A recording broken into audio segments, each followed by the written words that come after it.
आज के वीडियो में पढ़ने वाले हैं हिंदी के शब्दों के वर्गीकरण के आधार पर शब्द भेद। तो हिंदी के शब्दों के वर्गीकरण के आधार पर चार आधार हैं।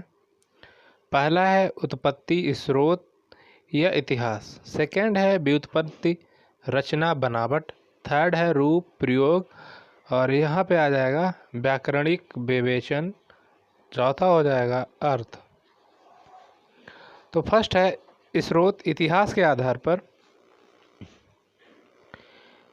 स्रोत या इतिहास के आधार पर शब्द 5 प्रकार के होते हैं। पहला है तत्सम। तत्सम का मतलब होता है तत् प्लस सम शब्दों का अर्थ इसके समान अर्थात संस्कृत के समान होना चाहिए। मैं पिछली वीडियो में बता चुका हूँ। हिंदी में अनेक शब्द संस्कृत से सीधे आए हैं और आज भी उसी रूप में प्रयोग किए जा रहे हैं।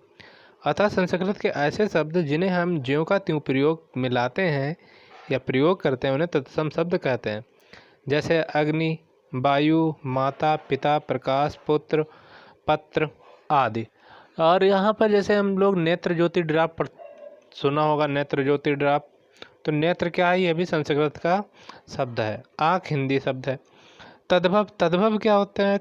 तद्भव तत् प्लस भव का अर्थ है उससे होना, अर्थात संस्कृत शब्दों से विकृत होकर परिवर्तित होकर बने हैं। या अपने पुराने वाले वीडियो में मैंने बताया था तद्भव का मतलब भविष्य में आए हुए शब्द। तो प्राचीन काल से जो भविष्य में बोले जा रहे हैं उनको बोलते हैं तद्भव।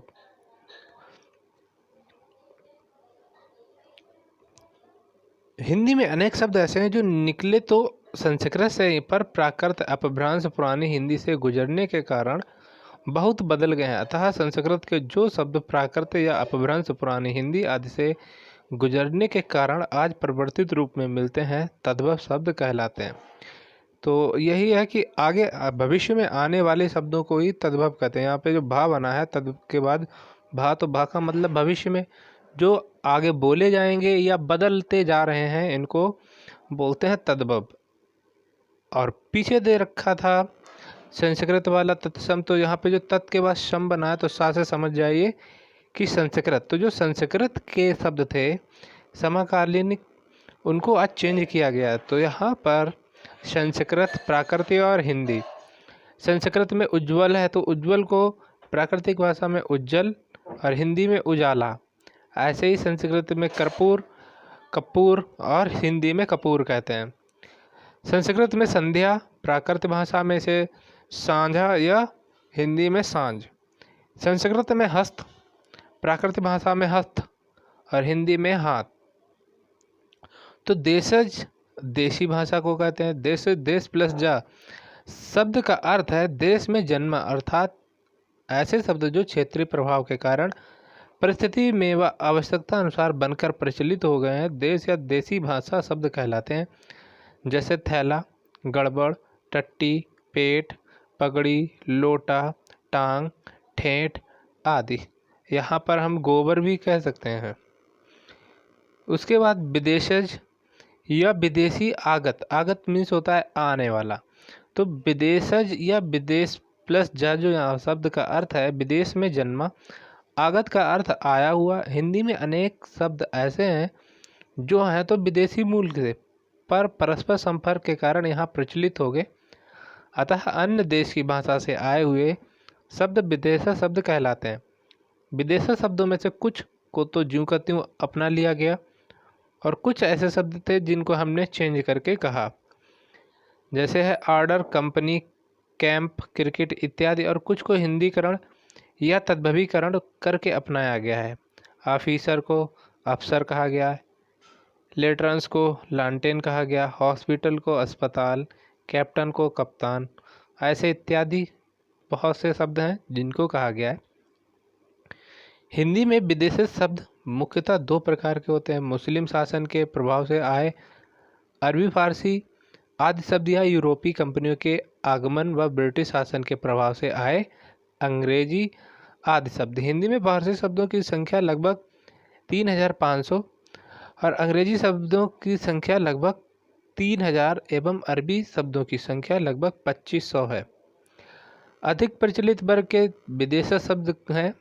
अरबी में देखते हैं अजब, अजीब, अदालत, अक्ल, अल्लाह, अशर, आखिर, आदमी, इनाम, इजलास, इज्जत, इलाज, ईमान, उम्र, एहसान, औरत, औसत, कब्र, कमाल, कर्ज, किस्मत, कीमत, किताब, कुर्सी, खत, खिदमत, ख्याल, जिस्म, जुलूस, जलसा, जवाब, जहाज, दुकान, जिक्र, तमाम, तकदीर, तारीख, तकिया, तरक्की, दवा, दावा, दिमाग, दुनिया, नतीजा, नहर, नकल, फ़कीर, फ़िक्र, फ़ैसला, बहस, बाकी, मुहावरा, मदद, मजबूर, मुकदमा, मुश्किल, मौसम, मौलवी, मुसाफिर, यतीम, राय, लिफाफा, बारिश, शराब, हक, हजम, हाजिर, हिम्मत, हुक्म, हैजा, हौसला, हकीम, हलवाई इत्यादि और भी बहुत से वर्ड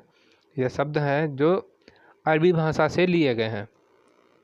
इसके बाद आगे दे रखा है फ़ारसी में आबरू, आतिशबाजी, आफत, आराम, आमदनी, आवारा, आवाज़, उम्मीद, उस्ताद, कमीना, कारीगर, किशमिश, कुश्ती, कूचा, खाक, खुद, खुदा, खामोश, खुराक, गरज, गज, गबहा, गिरफ्तार, गिर्द, गुलाब, चादर, चालाक, चश्मा, चेहरा, जलेबी, जहर, जोश, जिंदगी, जागीर, जादू, जुर्माना, तबाह, तमाशा, तनख्वाह, ताज़ा, तेज, दंगल, दफ्तर, दरबार, दवा, दिल, दीवार, दुकान, नापसंद, नापाक, पाजामा, पर्दा, पैदा, पुल, पेश, बारिश, बुखार, बर्फ़ी, मज़ा, मकान, मजदूर, मोर्चा, आदि, याद या रंग, राह, लगाम, लेकिन, वापिस, शादी, सितार, सरदार, साल, सरकार, हफ्ता, हजार इत्यादि।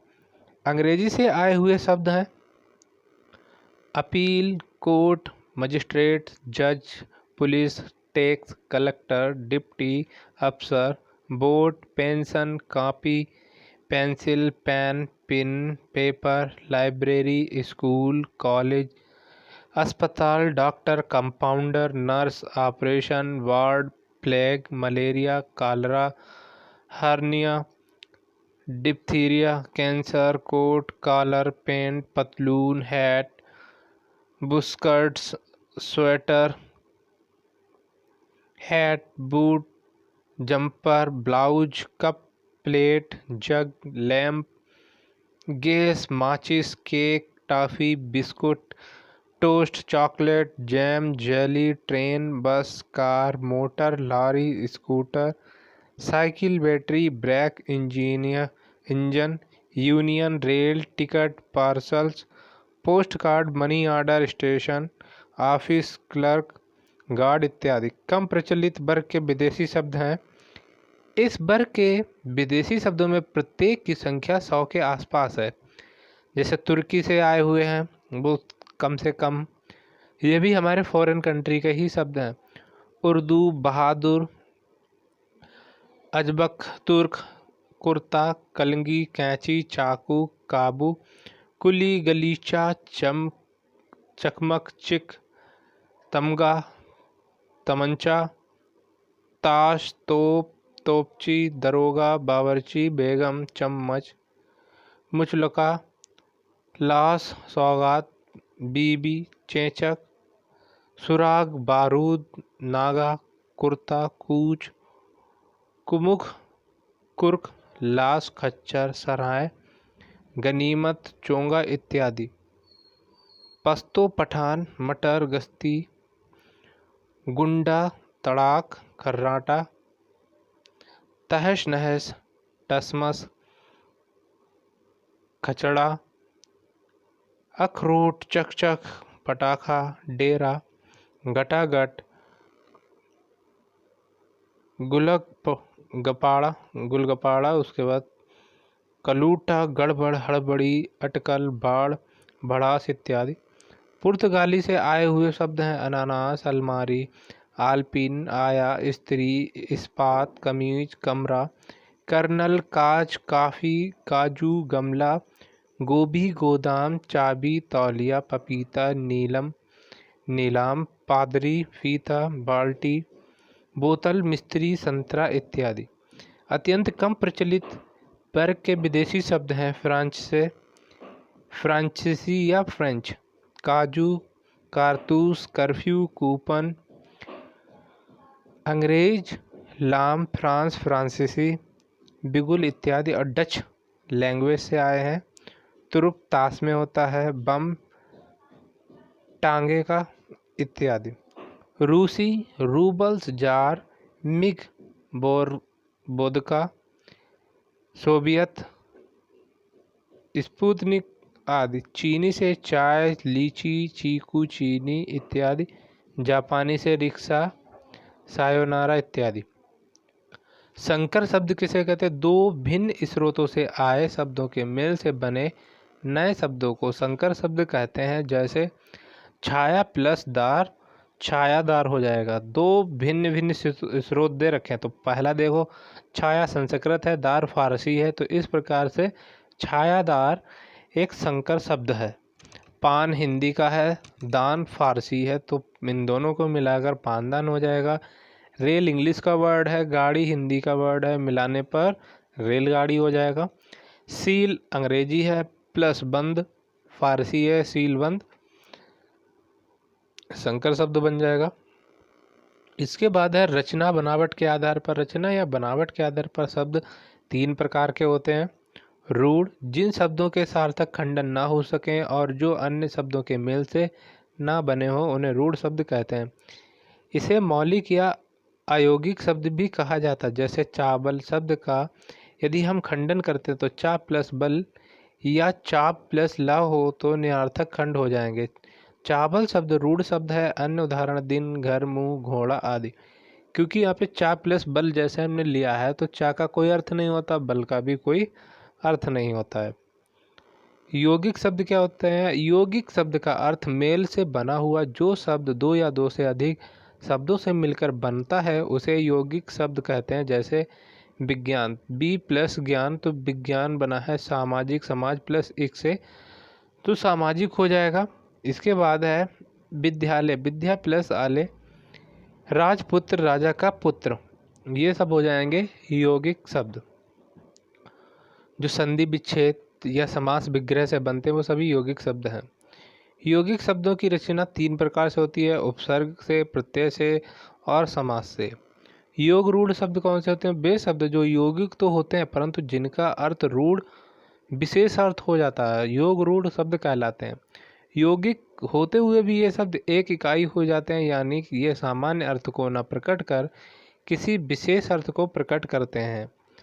जैसे अभी हमने बहुब्रीहि समास पढ़ा था, तो यहाँ पर जितने भी होंगे ये बहुब्रीहि समास से रिलेटेड होते हैं। जैसे पीताम्बर है, जलज है, लंबोदर है, दशानन है, नीलकंठ है, गिरधारी है, दशरथ है, हनुमान है, लाल फीता, शाही चारपाई आदि।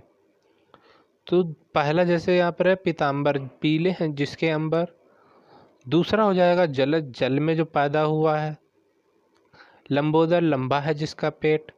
दशानन, जिसके 10 हैं सिर। नीलकंठ, जिसका नीला है कंठ। तो इस तरीके से सभी शब्द दे रखे हैं और इनके पीताम्बर में आ जाएगा,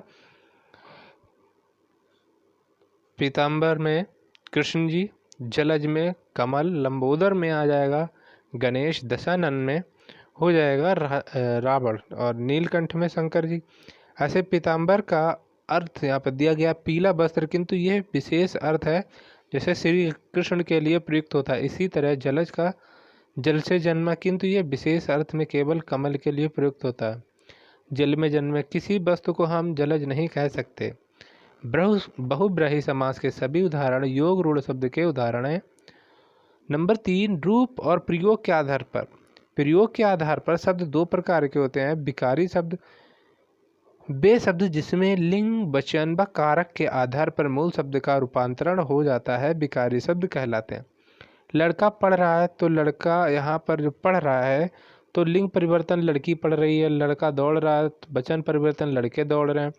लड़के के लिए आम लाओ, कारक परिवर्तन लड़कों के लिए आम लाओ। संज्ञा, सर्वनाम एवं क्रिया शब्द विकारी शब्द हैं। संज्ञा ब्रह्मा, ब्राह्मण, जयचंद, पटना, हाथ पाँव, लड़का लड़की, किताब, पुलिस, सफाई, ममता, बालपन, ढेर, कर्म, सर्दी, सिरदर्द आदि। सर्वनाम में मैं, तू, वह, यह, इसे, उसे, जो, जिसे, कौन, क्या, कोई, सब, बिरला आदि। विशेषण में आ जाएंगे अच्छा, बुरा, नीला, पीला, भारी, मीठा, बुद्धू, सरल, जटिल आदि। और क्रिया में आ जाएंगे खेलना, कूदना, सोना, जगना, लेना, देना, खाना, पीना, जाना, आना आदि। इसके बाद अभिकारी शब्द जिन शब्दों का प्रयोग मूल रूप से होता है और लिंग, वचन व कारक के आधार पर इनमें कोई परिवर्तन नहीं होता, अर्थात जो शब्द हमेशा एक से रहते हैं, वे अभिकारी शब्द कहलाते हैं। जैसे आज, मैं और आया आदि। सभी प्रकार के अव्यय शब्द अभिकारी शब्द होते हैं। क्रिया विशेषण अव्यय हैं आज, कल, अब, परसों, यहाँ, वहाँ, इधर, उधर, कैसे, क्यों। संबंध में से, पर, के ऊपर, के नीचे, से, आगे से, पीछे से, की और। समुच्चय बोधक अव्यय और परंतु या इसलिए, तो, यदि, क्योंकि। विस्मय बोधक अव्यय आह, हा, हाय, ओ, वाह, वह, राम राम या अल्लाह या खुदा। अर्थ के आधार पर शब्दों के भेद। अर्थ के आधार पर शब्द चार प्रकार के होते हैं। एकार्थी शब्द जिन शब्दों का केवल एक ही अर्थ होता है, एकार्थी शब्द कहलाते हैं। व्यक्तिवाचक संज्ञा के शब्द इसी कोटि के शब्द हैं, जैसे गंगा, पटना, जर्मन, राधा, मार्च आदि। अनेका अर्थ जिन शब्दों के एक से अधिक अर्थ होते हैं, अनेका अर्थी शब्द कहलाते हैं। जैसे हार शब्द दे रखा तो इसके अनेक अर्थ हैं। गले की माला पराजय हो जाएगा। कनक मीन्स सोना होता है, कनक मीन्स धतूरा हो जाएगा। ऐसे कर मीन्स होता है हाथ और टैक्स। अर्थ मीन्स होता है प्रयोजन, धन मीन्स दूसरा इसका अर्थ हो जाएगा। ऐसे उत्तर दो हो जाएंगे। एक उत्तर मीन्स जवाब देना होता है, दूसरा उत्तर दिशा को दर्शाता है। ऐसे बहुत से शब्द हैं, इनको अनेकार्थी में यूज करते हैं। उसके बाद है समानार्थी पर्यायवाची शब्द। हिंदी भाषा में अनेक शब्द ऐसे होते हैं जो समान होते हैं, उन्हें समानार्थी या पर्यायवाची शब्द कहते हैं। जैसे आकाश का नभ, गगन, आसमान। सूर्य का रवि, भानु, भास्कर। बादल का मेघ, जलद, बारिद। फूल का पुष्प, सुमन, प्रसून। विपरीतार्थी विलोम शब्द होते हैं। जो शब्द विपरीत अर्थ का बोध करते हैं या कराते हैं, विपरीतार्थी या विलोम शब्द कहलाते हैं। जैसे जय, पराजय, सच, झूठ, पाप, पुण्य, दिन, रात इत्यादि।